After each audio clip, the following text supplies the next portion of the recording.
Graças a Deus, vamos falar agora sobre Josué. Irmãos, Josué, um dos grandes guerreiros de Israel, um dos grandes homens de Israel. Ele, juntamente com Caleb, é os únicos dois que saem do Egito e entram na Terra Prometida, é Josué e Caleb. Os outros homens, todos eles morreram no Egito. Nós vemos aqui Josué, que foi um dos grandes homens, ele era filho de Num, e normalmente é respeitado como sucessor de Moisés, como líder dos israelitas e conquistador de Canaã. A Bíblia não diz nada sobre a sua história ou o seu papel no verdadeiro êxodo do Egito. Não vai falar dele quando teve o êxodo do Egito. Mas, meus irmãos, é muito interessante porque Josué, ele era filho de Num, vai falar que ele era filho de Num, mas o que nós temos que guardar é que ele foi um grande rei de Israel, um grande sucessor de Moisés, um grande conquistador das terras. Quem ficou incumbido de ser sucessor de Moisés e de conquistar as terras foi Josué, um grande guerreiro.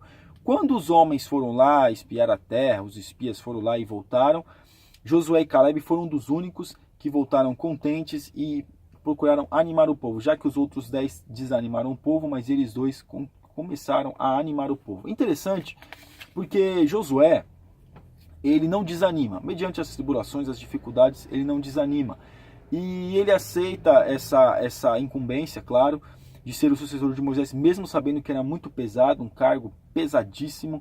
Ser sucessor de Moisés não era uma coisa fácil, mas mesmo assim ele aceita essa incumbência, e quando Moisés morre, ele fica como o homem que deveria suceder Moisés. Claro, não tinha a mesma comunhão com Deus que Moisés teve, não tinha várias coisas que Moisés teve, porém, ele foi assim que Deus escolheu como sucessor. Ele foi o que invadiu as terras, que animou o povo, que conquistou as cidades que deveriam ser conquistadas, e ele conseguiu totalmente alcançar, vamos dizer assim, a confiança do povo. Ele foi um grande homem, foi um grande estrategista, que Deus concedeu para ele grandes estratégias para conquistar as terras.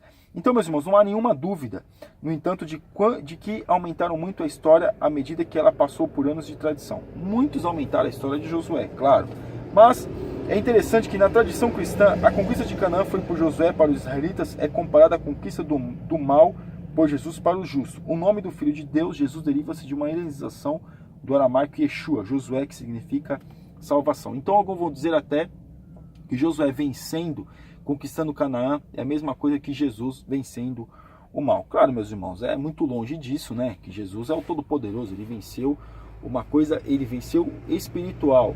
Josué venceu as coisas deste mundo, a carnalidade, vamos dizer assim, não, mas as batalhas desta vida, batalha com outros reinos.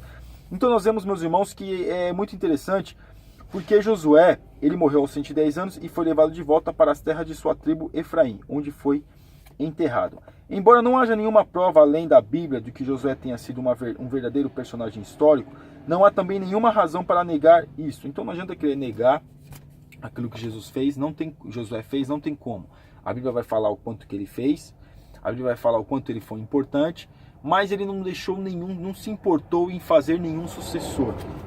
Alguns criticam essa postura de Josué de não fazer nenhum sucessor, de não deixar sucessor. Assim como Moisés preparou Josué, Josué não preparou ninguém para o suceder. Aí nós vemos na época depois dos juízes de Israel. Termina o livro de Josué e nós vamos entrar nos juízes de Israel. Se Josué tivesse deixado um sucessor e esse sucessor fizesse outro sucessor, talvez o povo de Israel não teria passado por tantas dificuldades, idolatria e ser levado cativo pelos povos, assim como no juízo nós vemos que sempre alguém ia lá e atormentava o povo de Israel, como foi.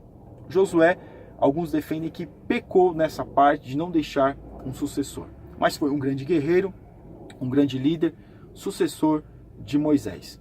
Amém, irmãos? Que Deus abençoe.